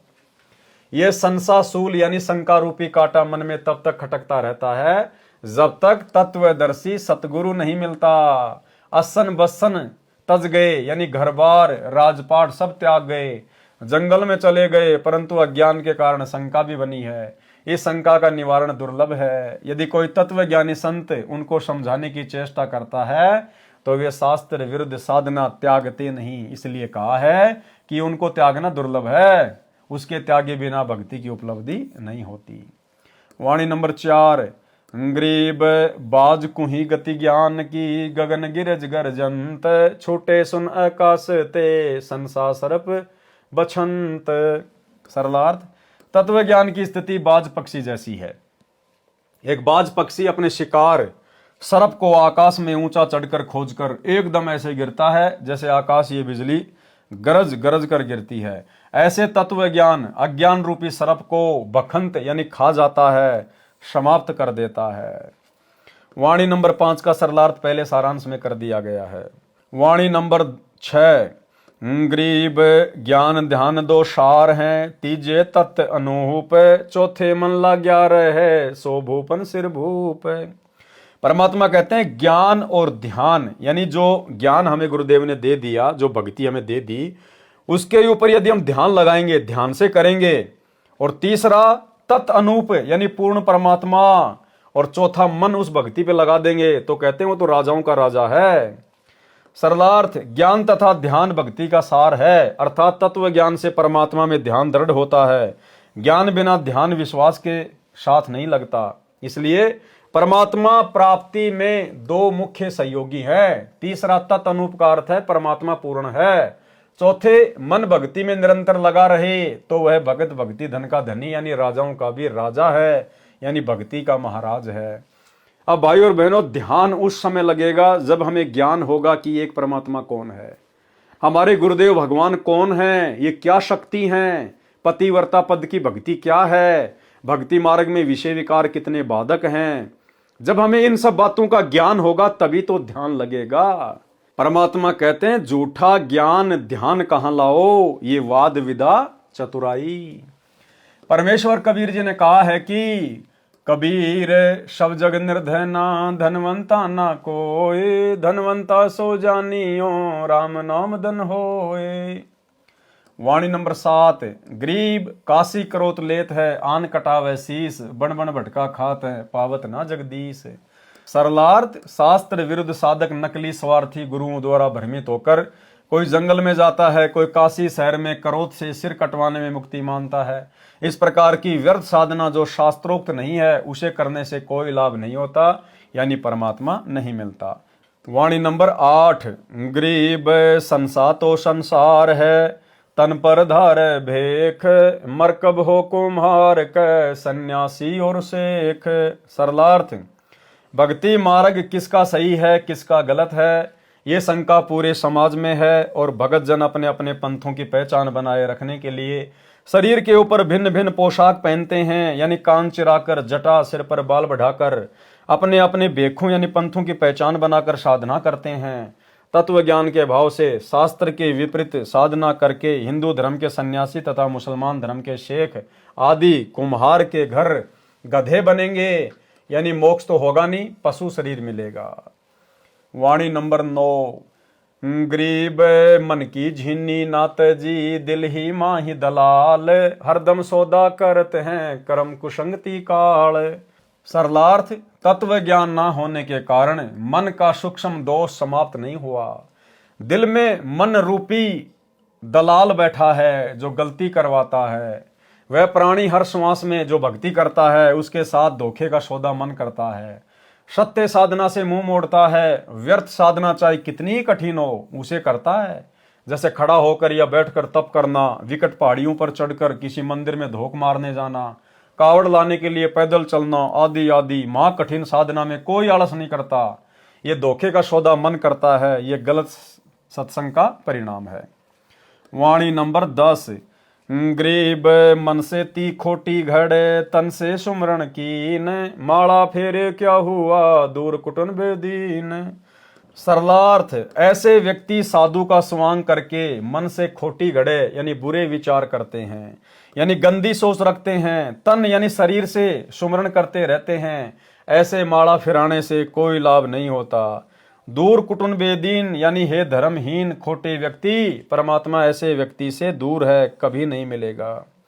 दास ने यूट्यूब पर वीडियो में देखा, एक महात्मा जी कुंभ के मेले में मोटी सी रुद्राक्ष की माला फेर रहा है और एक आदमी को दूसरे हाथ से लठों से मार रहा है। तो परमात्मा की वाणियां बिल्कुल सत्य है। गरीब तन मन एक अजूद करी, सुरती नृति लोलाई, बेड़ा पार समंद होई, जे एक पलक ठहराई। सरलार्थ, भक्ति की श्रेष्ठ स्थिति बताई है कि नाम जाप करते समय मन को विकारों से हटाकर सुमरण पर लगाएं।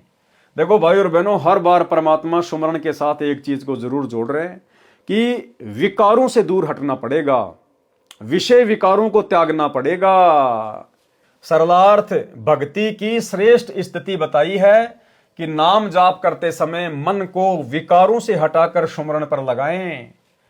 तन मन को एक करके सुरती तथा नृत्य से नाम में लगन लगाएं। एक पल एक सेकंड भी ध्यान नाम पर लगेगा तो धीरे धीरे अभ्यास हो जाएगा और संसार सागर से बेड़ा यानी जीव रूपी बेड़ा पार हो जाएगा, यानी मोक्ष प्राप्त करेगा। और यही बात भाई और बहनों दास आप जियों को गुरुदेव के आशीर्वाद से बार बार कहता आया है कि वैसे तो हमें जो भी नाम प्राप्त है हमें हर समय उसका सुमरण करना ही करना है, खाते पीते उठते बैठते नहाते धोते चलते फिरते, लेकिन हमें कुछ समय बैठकर थोड़ा सुरती नृत्य मन और पवन से ध्यान से भी उस नाम के ऊपर सुरती लगानी पड़ेगी। कभी 5 मिनट, कभी 10 मिनट, ऐसे धीरे धीरे हमारा समय बढ़ेगा। कब घंटा बीत जाएगा और हमें पता भी नहीं चलेगा और इतना आनंद आएगा। तो धीरे धीरे परमात्मा कह रहे हैं कि आप शुरू तो करो, कभी 1 सेकंड फिर 2 सेकंड, मतलब परमात्मा ने तो इतनी छूट दे रखी है कि एक पल यानी 1 सेकंड भी ध्यान नाम जाप पर लगेगा तो धीरे धीरे अभ्यास हो जाएगा और संसार सागर से बेड़ा पार हो जाएगा, यानी मोक्ष प्राप्त करेगा। वाणी नंबर 12। दृष्टि पड़े सो फना है धर अंबर कैलाश, कर्तमबाजी झूठ है सुरती समो श्वास। सरलार्थ, जो कुछ आप देख रहे हो यानी खेत खलिहान बाग बगीचे पर्वत झरने वन दरिया गांव शहर जीव जंतु राजा मानव चांद सूर्य तारे ग्रह नक्षत्र आदि आदि सब फना यानी नाशवान है। शिव जी का घर कैलाश पर्वत पर है, वह कैलाश पर्वत भी नष्ट होगा। ये सब झूठी बाजी है, संसार सब झूठ है, एक शोपन के समान है। इसलिए श्वास श्वास से स्मरण नाम जाप करो, संसार को असार मानो, परमात्मा की भक्ति करो, अपना कल्याण कराओ। वाणी नंबर 13। गरीब सुरती श्वास को एक कर कुंज किनारे लाई, जाका नाम वैराग है 5-25 खाई। सरलार्थ, श्वास से नाम जाप करते समय सुरती यानी ध्यान को उसी नाम सुमरण पर लगाना, ये श्वास सुरती एक करना है। कुंज कमल अंतिम 9वें कमल के निकट ध्यान को पहुंचाएं, यानी सतलोक के किनारे ध्यान को पहुंचाएं। इसका नाम वैराग्य है, जिससे शरीर की प्रकृति को अनुकूल कर लिया। ध्यान तभी लगता है जब मन सांसारिक प्रेरणाओं से विचलित नहीं होता। ध्यान हमारा भक्ति में नाम जाप पर कब लगेगा क्या कह रहे हैं गुरुदेव? ध्यान तभी लगता है जब मन सांसारिक प्रेरणाओं से विचलित नहीं होता। और मन सांसारिक प्रेरणाओं से विचलित कब नहीं होगा? जब हमें अपने गुरुदेव पर दृढ़ विश्वास होगा, पूर्ण विश्वास होगा, और अन्य किसी को भी परमात्मा नहीं मानेंगे। उसके बाद गुरु अपनी मेहर बख्शेगा, एक विशेष आशीर्वाद गुरुदेव भगवान हमारे ऊपर बख्शेंगे। उस आशीर्वाद की शक्ति से हमारा मन विचलित होने से बचेगा और हमारा ध्यान सुमरण में लगेगा। गरीब 5-25 भून कर बिरय अग्नि तन जार, सो अविनाशी ब्रह्म है खेले अदर उधार। सरलार्थ, शरीर की प्रकृतियों को परमात्मा प्राप्ति की तड़फ रूपी अग्नि में जलाकर दृढ़ रहें, वह अमृतत्व प्राप्त करता है। वह जीव पीव के गुणों युक्त अमर हो जाता है। वह अधर उधार यानी सर्वोपरि स्थान सतलोक में आनंद से रहता है, खेलता है यानी मौज मस्ती करता है। इसी विषय में संत गरीबदास जी की वाणी है। गरीब अनंत कोटि ब्रह्मा आए, अनंत कोटि भय ईश, साहिब तेरी बंदगी से जीव होत जगदीश। गरीब त्रिकुटी आगे झूलता, बिन ही बास बरत, अजर अमर आनंद पद परख सुरति निरत। सरलार्थ, परमात्मा अन्य वेश में त्रिकुटी कमल में रहता है। अब देखना भाई और बहनों, ध्यान देना, परमात्मा अन्य वेश में त्रिकुटी कमल में रहता है। अब परमात्मा चलो मान लेते हैं दाढ़ी मूछ वाला कबीर जी है। क्या कह रहे हैं? परमात्मा अन्य वेश में त्रिकुटी कमल में रहता है। अब गुरुदेव तो बार बार हमें यह कहते हैं कि जब तुम त्रिकुटी पे जाओगे तो परमात्मा तुम्हें मेरे रूप में मिलेगा। और यदि कोई मानता है कि परमात्मा अपने सतलोक वाले रूप में रहते हैं त्रिकुटी पर, तो क्या कह रहे हैं? ध्यान से सुनना। अब परमात्मा अन्य वेश में त्रिकुटी कमल में रहता है। बिन ही बांस बरत का भावार्थ, बिना छत्र मुकुट व सिंहासन के त्रिकुटी में परमेश्वर जी सतगुरु रूप में बैठे हैं। सिंहासन पर त्रिकुटी में परमात्मा कौन से रूप में बैठे हैं? सतगुरु रूप में बैठे हैं। अब भाई हमने फैसला करना पड़ेगा, नहीं तो धोखा खा जाएंगे। अब यहां गुरुदेव ने कह दिया कि वो परमात्मा बिना सिंहासन के, बिना सिर पे मुकुट के, वो त्रिकुटी में बैठा है सतगुरु रूप में। तो कौन से सतगुरु रूप में? एक है सतलोक वाला रूप, जिसको भाई बहन मानते हैं, वो दाढ़ी मूछ वाला फोटो वाला जो कबीर जी। दूसरा सतगुरु रूप है सतगुरु रामपाल जी भगवान। और गुरुदेव हमें बार बार कहते हैं कि जब तुम त्रिकुटी पे जाओगे तो परमात्मा मुझदास के रूप में मिलेगा। और यहां क्या कह रहे हैं? वो परमात्मा त्रिकुटी पर बिना छत्र के, बिना मुकुट के बैठा है। तो हमारे गुरुदेव बिना छत्र के, बिना मुकुट के हैं। और इसी सतगुरु रूप में कबीर भगवान हमें वहां त्रिकुटी में बैठे हुए मिलेंगे, क्योंकि इनके अलावा और कोई कबीर नहीं, कोई भगवान नहीं। यही सतगुरु रूप में कबीर परमात्मा त्रिकुटी पर बैठा हुआ है। त्रिकुटी में परमेश्वर जी सतगुरु रूप में रहते हैं। वह परमेश्वर सुखदाई आनंद कंद है, अजर अमर है। उसको सत्य नाम के जाप से, सुरति नृत्य से भगत परख जांच करता है। सतनाम के जाप से, सुरति नृत्य से भगत फिर उसको पहचानेगा। कैसे पहचानेगा?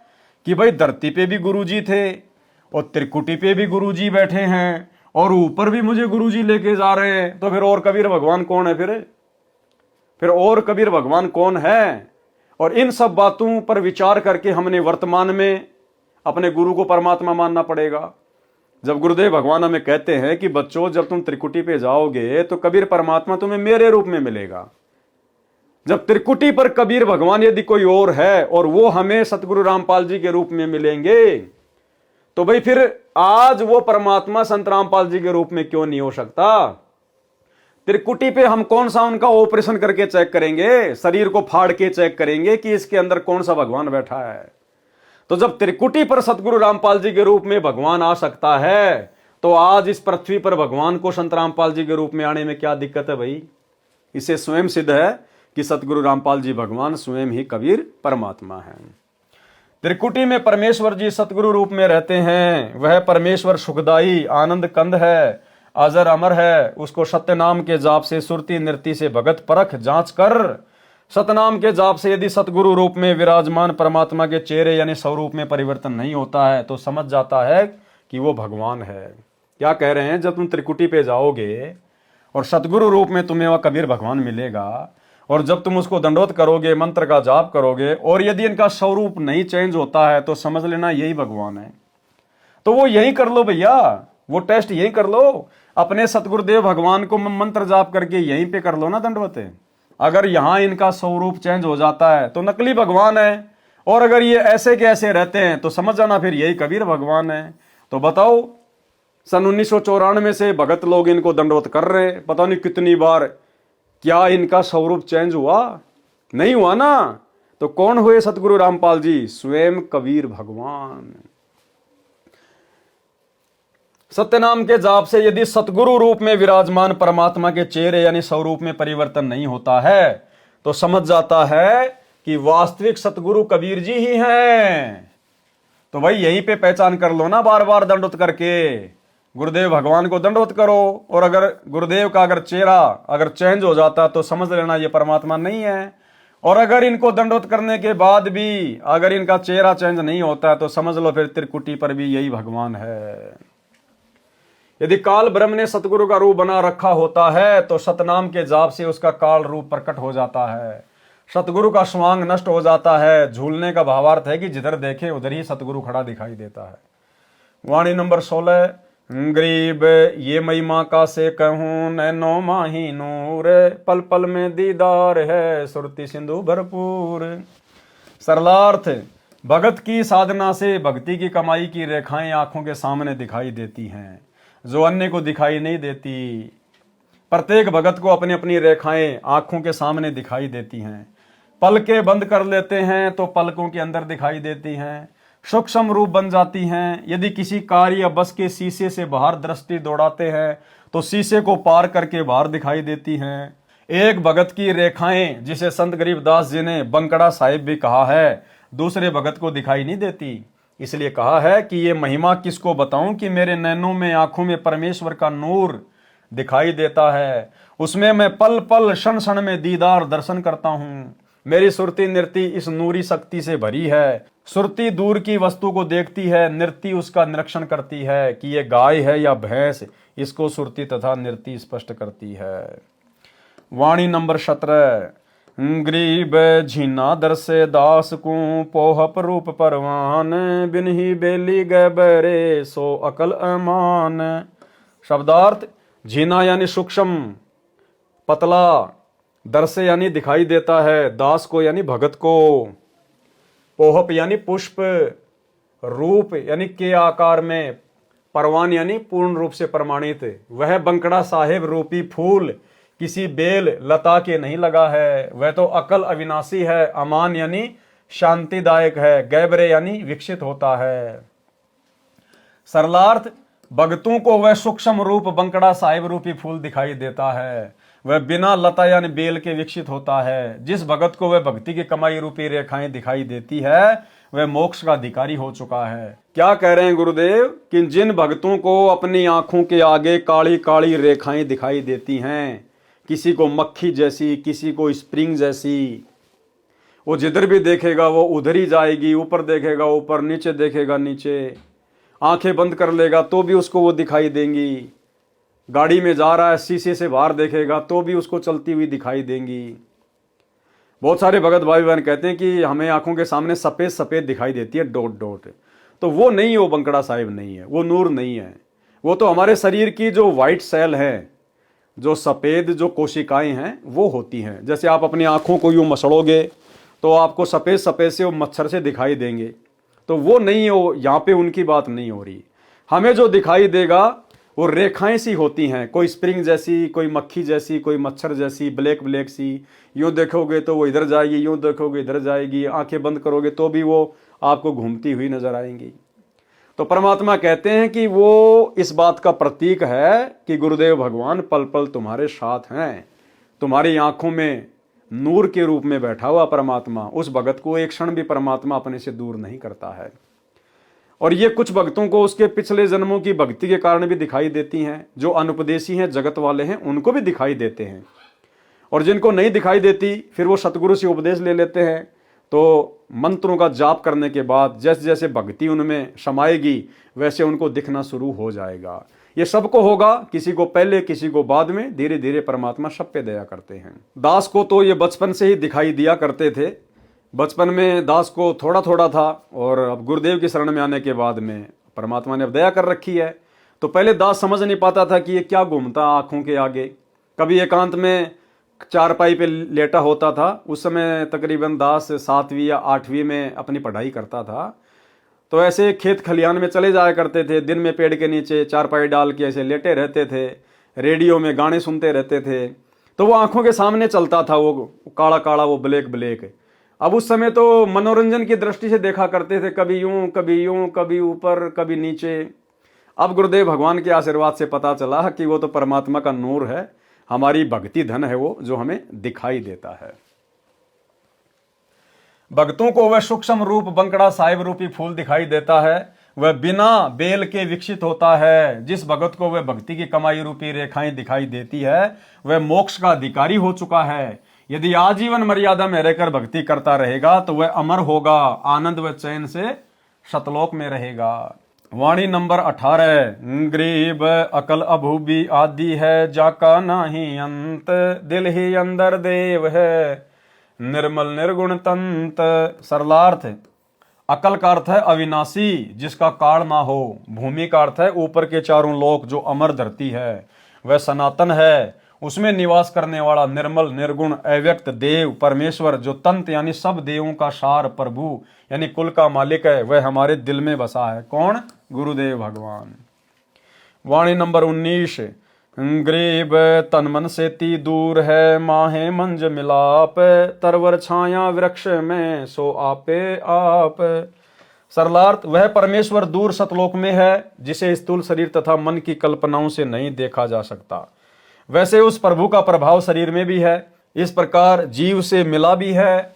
जैसे पेड़ की छाया पेड़ का ही प्रतिबिंब होती है, ऐसे परमेश्वर तो शतलोक आदि आदि ऊपर के लोकों में है। उसकी शक्ति पेड़ की छाया की तरह सर्व ब्रह्मांडों में फैली है। वाणी नंबर 20। गरीब 9 तत्व के तो 5 हैं, 5 तत्व के 8, 8 तत्व का एक है, गुरु लखाई बाट।